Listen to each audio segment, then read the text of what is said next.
Let's make A squishy today. So നമ്മളിന്ന് ഉണ്ടാക്കാൻ പോകുന്നത് ബ്രെഡ് ആൻഡ് എഗ് സ്ക്യൂഷിയാണ്.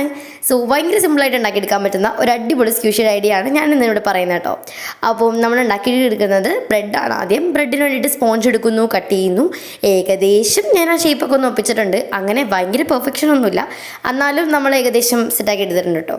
പിന്നെ ആ ഒരു ബ്രെഡ് ഒന്ന് കട്ട് ചെയ്തെടുത്തതിന് ശേഷം സ്പോഞ്ച് ഒന്ന് കട്ട് ചെയ്തെടുത്തതിന് ശേഷം നമുക്ക് എഗ്ഗ് ഉണ്ടാക്കിയെടുക്കാം. ഒരു ബുൾസൈ ആണ് നമ്മളോട് സെറ്റാക്കി എടുക്കുന്നത്. ഒരു പീസ് ഓഫ് പേപ്പർ വെട്ടിയിട്ട് അതിൻ്റെ നടുവിൽ കുറച്ച് യെല്ലോ പെയിൻറ്റ് അടിച്ചു കൊടുത്താൽ മതി. സോ ഭയങ്കര സിമ്പിളാണ് ഇത് ഉണ്ടാക്കാനായിട്ട്. ഇനി നമുക്ക് അത് കഴിഞ്ഞിട്ട് ആവശ്യം എന്താണെന്ന് വെച്ച് കഴിഞ്ഞാൽ ഒരു പ്ലാസ്റ്റിക് കവറാണ്. പ്ലാസ്റ്റിക് കവർ ഞാനിവിടെ എടുത്തിട്ടുള്ളത് പൊട്ടിൻ്റെ കവറാട്ടോ. അതാകുമ്പോൾ 3 ഭാഗവും സെക്യൂർഡാണ്. അപ്പോൾ നമ്മളൊരു പോക്കറ്റ് പോലെയാണ് എടുക്കേണ്ടത്. അങ്ങനത്തെ ഒരു പ്ലാസ്റ്റിക് കവർ ഇല്ലെന്നുണ്ടെങ്കിൽ OHP ഷീറ്റ് എടുത്തിട്ട് മടക്കി കൊടുത്താലും മതി. പിന്നെ നമ്മളൊരു സീലിംഗ് പരിപാടിയാണ് ചെയ്യുന്നത്. അപ്പോൾ അതിന് വേണ്ടിയിട്ട് ഭയങ്കര സിമ്പിളായിട്ടുള്ളൊരു പേപ്പർ എടുക്കുക. അതിൻ്റെ സെൻറ്റർ പോർഷൻ ഒന്ന് മടക്കി അതൊന്ന് വെച്ചിട്ട് നമുക്ക് പിൻ ചെയ്ത് കൊടുക്കാം കേട്ടോ. ഇങ്ങനെ മനസ്സിലായല്ലോ അല്ലേ? അപ്പോൾ നമ്മുടെ സ്ക്യൂഷി റെഡി ആവോ. ഇവിടെ ഈസി ആയിട്ട് നമുക്ക് ഉണ്ടാക്കിയെടുക്കാൻ പറ്റും. ഇനി ബ്രെഡ് ആൻഡ് എഗ് എന്നൊക്കെ എഴുതി കൊടുത്ത് വേണമെങ്കിൽ അലങ്കോലൊക്കെ പണികളൊക്കെ ചെയ്യാം. അപ്പോൾ ഇത്ര ഉള്ളൂ നമ്മുടെ സ്ക്യൂഷി എന്ന് പറഞ്ഞു കഴിഞ്ഞാൽ. എന്ത് സിമ്പിളാണല്ലേ. നിങ്ങൾക്ക് ഇഷ്ടമായോ ഇഷ്ടമായോ എന്നൊക്കെ ഒന്ന് കമൻറ്റ് ചെയ്യും കേട്ടോ. അപ്പോൾ എങ്ങനെയാ ഉണ്ടാക്കി നോക്കല്ലേ.